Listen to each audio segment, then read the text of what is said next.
আসসালামু আলাইকুম। Hi viewers, কেমন আছেন সবাই? আশা করছি অনেক অনেক ভালো আছেন আপনারা। আমি আল্লাহর রহমতে অনেক ভালো আছি। Welcome to Sharmi's life, Bangladeshi American blogger. এখন কিন্তু সকাল 7টার মতোই বাজতেছে। তো আমি আমার বড় ছেলেকে স্কুলে নামিয়ে দিয়ে গেলাম।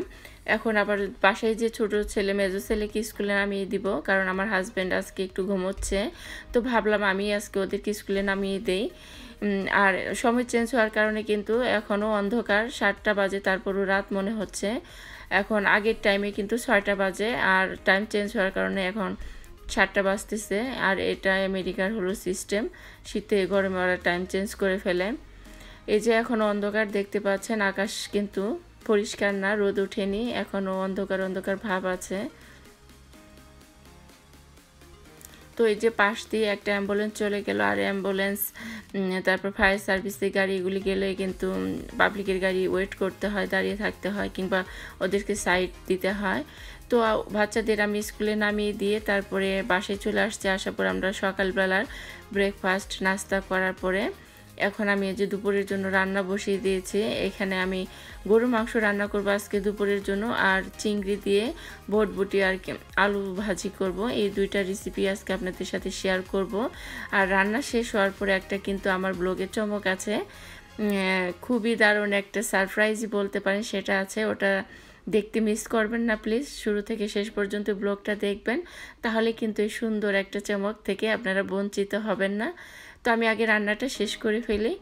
এই যে আমি এখানে এক প্যাকেটের মতো বটবটি নিয়েছি। এই বটবটিটা দিয়ে আমি চিংড়ি মাছটা ভাজি করব। আমি এই যেভাবে কেটে নিচ্ছি একটু টুকরা করে, যেহেতু এগুলি ছোট ছোট বটবটি, একটু 2-3 পিস করে কেটে নিচ্ছি। আর এর সাথে আমি 2টা আলু অ্যাড করব, কিউব করে কেটে নিব। আলু আর এই বটবটি দিয়ে চিংড়ি মাছটা ভাজি করব।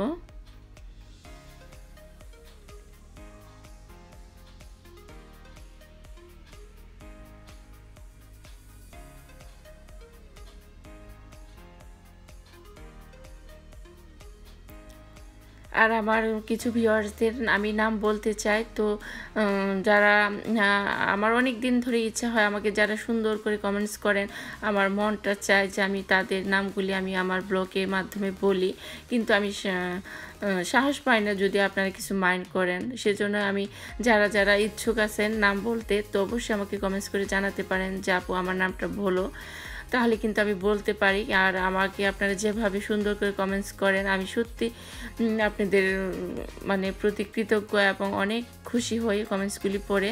তো আমার মাঝে মধ্যে মনে হয় যে আমি আমার সুন্দর এই আপুদের নামগুলি আমি একটু প্রকাশ করি আমার ভিডিওর মাধ্যমে। তো আবার ভাবি যে হঠাৎ যদি আপনারা কিছু মাইন্ড করে বসেন যে কেন আমার নামটা বললেন, তো সেজন্যই বলছি, যদি আপনারা ইচ্ছা থাকে আপনাদের, তো আমাকে এই কমেন্টসের মাধ্যমে জানাতে পারেন। আমি তাহলেই সাহস পাবো আপনাদের নামগুলি বলার, কারণ আপনারা এত সুন্দর করে কমেন্টস করেন যে সেগুলি আমি একটু আমার আরও যে ভিউয়ার্স আছে তাদেরকে আমি জানাতে চাই। আমার ভিডিওর মাধ্যমে আমি আমার আপনাদের কমেন্টসগুলি তুলে ধরতে চাই যে আমার কত সুন্দর আপুরা, আমার সুইট আপুরা আমাকে এত সুন্দর করে কমেন্টস করে। আমি সত্যি আপনাদের কাছে অনেক অনেক কৃতজ্ঞ। আপনাদের কমেন্টসগুলি পড়লে মনে হয় না যে আমি আপনাদেরকে দেখিনি, আপনারাও আমাকে দেখেন নাই, চিনি না কোনো দিনও, মনে হয় কত জনমের আপন আপনারা আমার। এটা কিন্তু আমি সত্যি কমেন্টসগুলি পড়লে আমি আমার ছেলেকেও দিয়ে পড়াই যে দেখো আমাকে কত সুন্দর করে কমেন্টস করে তোমার আন্টিরা। তো ও কিন্তু অনেক খুশি হয় যে হ্যাঁ মামি, তোমাকে সবাই ভালোবাসে, আরিয়ানকে সবাই ভালোবাসে। তো আপনারা পারমিশন দিলে আমি অবশ্যই আপনাদের নামগুলি কোনো এক ব্লগে বলতে চাই। অবশ্যই আমাকে কমেন্টসের মাধ্যমে সেটা জানাবেন। যারা ইচ্ছা মানে যাদের ইচ্ছা আছে, চান যে আপনাদের নামগুলি আমি প্রকাশ করি আমার ভিডিওর মাধ্যমে, অবশ্যই আমাকে কমেন্টস করে জানাতে পারেন। তো আমি এই যে আগে ভাজিটা করে নিচ্ছি। এখানে আমি পাঁচফোড়ন দিলাম, আর 3টা কাঁচামরিচ দিয়ে দিলাম আস্ত, আর তারপরে পেঁয়াজটাও দিয়ে দিলাম একটু মানে ভেজে। তারপরে আমি এখানে এই বটবটি আর আলুটা অ্যাড করব এর সাথে।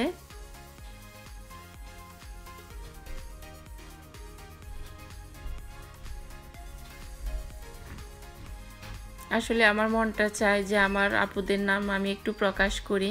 মাঝে মধ্যেই ইচ্ছা হয় যে আপনাদের না বলেই আমি বলে দেই আপনাদের নামগুলি। কিন্তু আবার বলি যে না, আপনারা যদি হঠাৎ কমেন্টসে বলে বসেন যে কেন আমার নাম আপনি বললেন। তো এই ভয়ে আমি কিন্তু মাঝে মধ্যে বলতে চাই না। আবার তো মনে হয় যে না, আমি একটু যে আপনারা এত ভালো করে কমেন্টস করেন, সত্যি আমি মন থেকে আমি আপনাদের নামগুলি বলতে চাই। সারা মানে যারা আমার ভিউয়ার্স আছেন, যারা আমার ভিডিওগুলি দেখেন, তারাও যেন বুঝতে পারে যে আমার কত আপনজন, আমার কত সুইট আপুরা আমাকে সুন্দর করে কমেন্টস করে। তো এই যে এর মধ্যে আমি বটবটি আলুটা দিয়ে দিলাম এর মধ্যে। তারপরে আমি মশলা দিয়ে দিয়েছি, কিন্তু এর মধ্যে একটু রসুন পেস্ট, আদা পেস্টও দিয়েছিলাম যখন পেঁয়াজটা ভেজেছিলাম। আর বাকি মশলাগুলি এখন আমি অ্যাড করব। এখানে আমি একটু জিরার গুঁড়া দিয়ে দিচ্ছি 1/2 টেবিল চামচেরও কম, ধনিয়ার গুঁড়া দিয়ে দিলাম 1/2 টেবিল চামচেরও কম, তারপরে একটু সামান্য হলুদ দিয়ে দিব, তারপরে স্বাদ মতো লবণ দিয়ে একটু নেড়ে চেড়ে তারপরে আমি চিংড়ি মাছটা অ্যাড করব এর সাথে।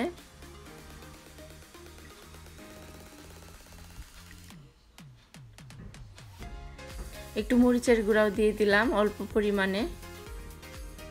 এখন ভালোভাবে মিক্স করব সবজিটার সাথে, মশলাটা ভালোভাবে নেড়ে চেড়ে মিশিয়ে নিব। তারপরে চিংড়ি মাছটা দিয়ে দিব, স্বাদ মতো লবণ দিয়ে দিলাম।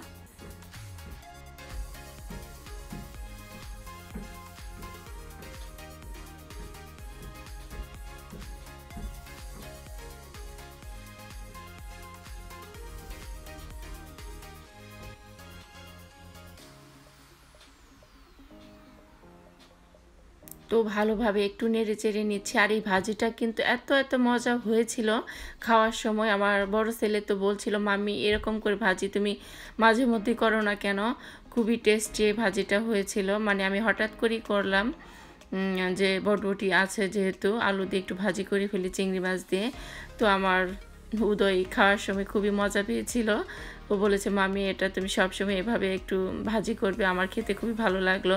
তো এখন আমি চিংড়ি মাছটা অ্যাড করে দিচ্ছি। এই যে এখানে আমি চিংড়ি মাছ ভালোভাবে পরিষ্কার করে ধুয়ে রেখেছিলাম, তো এটা দিয়ে দিলাম এর মধ্যে। এখন আমি ভালোভাবে সবজিটার সাথে চিংড়ি মাছটা মিশিয়ে দিব।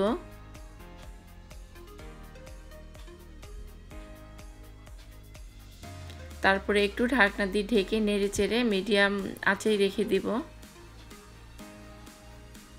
আর আমার মাংসটা কিন্তু অলরেডি হয়ে গেছে।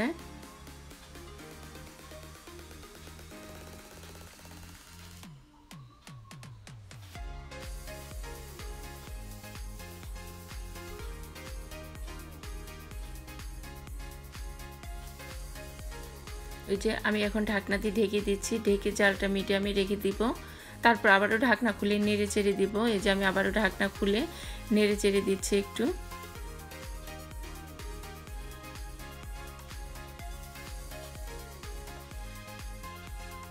আর আমার আজকে ব্লগে কিন্তু আমার হাজব্যান্ড গান গাবে। তো ও কাজের থেকে আসতেছে, আসার পরে আমি আর আমার হাজব্যান্ড দুজনেই আজকে আমার 2 ছেলেকে পিক আপ করতে যাব। তো ও আসতেছে, ও আমাকে বলল তুমি রেডি হও, আমি আসতেছি। তো আমার রান্নাটা শেষ হওয়ার পরে আমার হাজব্যান্ডকে নিয়ে আমার বাচ্চাদেরকে স্কুলে পিক আপ করতে যাব। তো ও যাওয়ার সময় আমি ওকে বলতেছিলাম যে তুমি আমাকে একটা গান শোনাবে আজকে। তো যে গান গাচ্ছিল বুঝতেই পারিনি যে আমি ভিডিও করতেছিলাম ওর গানটা। আমি পিছনের সিটে বসেছিলাম, ওকেই আমি বলছিলাম তুমি আমাকে একটা গান শোনাতে শোনাতে ড্রাইভ করতে করতে যাও। তো ড্রাইভ করছিল আর মনের সুখে গান গাচ্ছিল। তো ওই গানটা আমি লুকিয়ে মানে জানালা দিয়ে বাইরের দৃশ্য ভিডিও করতে করতে যে ওর গানটাও আমি রেকর্ড করে ফেলেছি, সেটা কিন্তু ও জানে না। তো ওই গানটা আমি আপনাদের সাথে শেয়ারও করে ফেললাম, সেটাও ও জানে না। তো একটু পরেই সেই গানটা শুনতে পাবেন।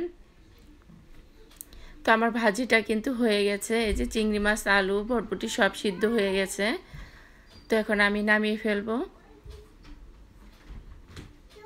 এই যে হয়ে গেছে আমার ভাজিটা, এখন আমি নামিয়ে ফেললাম। এই যে আমার মাংসটাও কিন্তু হয়ে গেছে। আজকে ভাজি আর মাংস এই দুটোই রান্না করলাম। এই যে আমার মাংসটাও রেডি আর ভাজিটা হয়ে গেছে। তো এই যে আমরা এখন রওনা দিচ্ছি রান্নাটা শেষ করে। কথা নেই কথা নেই একই ঢেউ জীবনে, একই রং নয়নে, একই ঢেউ জীবনে, একই রং নয়নে, একই জাদু করেছো, একই সুখ ভরেছো।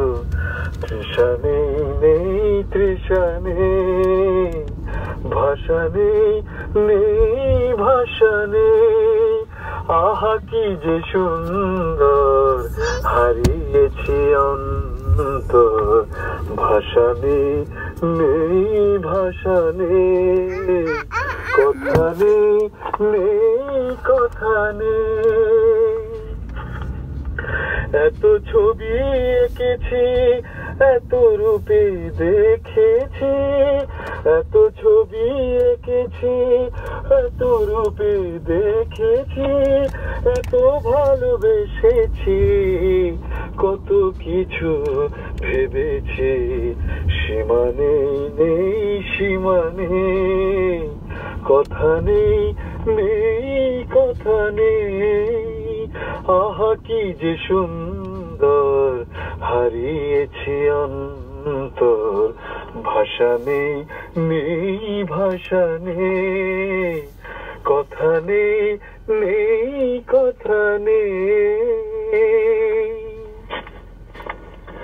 একই ঢেউ জীবনে, একই রং নয়নে, একই ঢেউ জীবনে, একই রং নয়নে, একই জাদু করেছো, একই সুখ ভরেছো। তৃষা নেই, নেই তৃষা নেই, কথা নেই, নেই কথা নেই।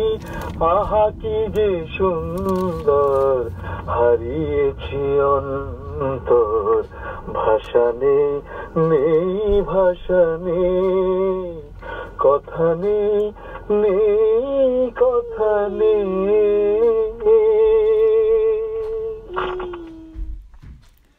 তো কেমন লাগলো আমার হাজব্যান্ডের গানটা? অবশ্যই কিন্তু আমাকে কমেন্টস করে জানাবেন। তো ওর গানটা আপনাদের কাছে কেমন লেগেছে? ও কিন্তু সাধারণ শিল্পী না, ও ঢাকা ইউনিভার্সিটি থেকে মিউজিকের উপর মাস্টার্স করেছে, কিন্তু বিদেশে থাকার কারণে ওর সঙ্গীতটা চর্চা করা হচ্ছে না। তো আজকে হঠাৎ করে আমি ওর গান শুনতে চাইলাম, তো বলছিল আমি লুকিয়ে ভিডিও করেছি, তো আপনাদের সাথে শেয়ারও করে ফেললাম। যদি ভালো লেগে থাকে ওর গানটা, অবশ্যই কিন্তু আমাকে কমেন্টস করে জানাবেন। আর কে কে ওর গান শুনতে চান তা আমাকে অবশ্যই জানাবেন, তাহলে কিন্তু আমি মাঝে মধ্যে আমার ব্লগের মাধ্যমে ওর দু একটা গান আমি আপনাদের সাথে শেয়ার করতে পারবো এবং করার চেষ্টাও করব। তো অবশ্যই কিন্তু আমাকে কমেন্টস করে জানাতে ভুলে যাবেন না যে ওর গানটা আপনাদের কাছে কেমন লেগেছে। তো আজকের মতো এই যে আমার বাচ্চার স্কুলে এসেও পড়েছি, ও গান গাচ্ছিল, গাইতে গাইতে আমরা স্কুলে পৌঁছেও গেছি। তো এই যে এখন আমার বাচ্চাদেরকে পিক আপ করে বাসায় চলে যাব দুই ছেলেকে নিয়ে। তো আজকের ব্লগ আমি এখানেই শেষ করব। যদি ভালো লেগে থাকে অবশ্যই কিন্তু আমাকে কমেন্টস করে জানাবেন, তাহলে কিন্তু আমি বুঝবো যে আপনারা অবশ্যই আমার হাজব্যান্ডের গানটা ভালোবেসেছেন এবং পছন্দ করেছেন। তো আজকের মতো এখানেই বিদায় নিব। সবাই ভালো থাকবেন, সুস্থ থাকবেন, এই শুভকামনায় আজকের মতো বিদায় নিব। আর আপনারা কিন্তু অবশ্যই আমাকে জানাবেন যে আপনাদের নামগুলো আমি বলবো কিনা। যারা ইচ্ছুক আছেন অবশ্যই আমাকে কমেন্টসের মাধ্যমে জানিয়ে দিবেন যে আপু তুমি আমার নামটা বলতে পারো, কোনো আর কি দ্বিধা নেই। তো আমি তাহলে অবশ্যই নেক্সট ব্লগে আমি আপনাদের নামগুলি তুলে ধরবো, কারণ আপনাদের কমেন্টসগুলি পড়লে সত্যি আমার খুব ভালো লাগে এবং আমি চাই যে আপনাদের নামগুলি প্রকাশ করতে, কিন্তু আমি আপনাদের কারণে পারমিশন ছাড়া আমি নামগুলি বলতে চাচ্ছিলাম না। তো অবশ্যই আমাকে কমেন্টসের মাধ্যমে সেটাও জানিয়ে দিবেন যে আমি আপনাদের কমেন্টসগুলি আপনাদের নামগুলি প্রকাশ করতে পারবো কিনা। তো অবশ্যই জানিয়ে আমাকে উৎসাহিত করবেন। আর আপনারা সবাই ভালো থাকেন, সুস্থ থাকেন, এই শুভকামনায় আজকের মতো বিদায় নিচ্ছি। আল্লাহ হাফেজ।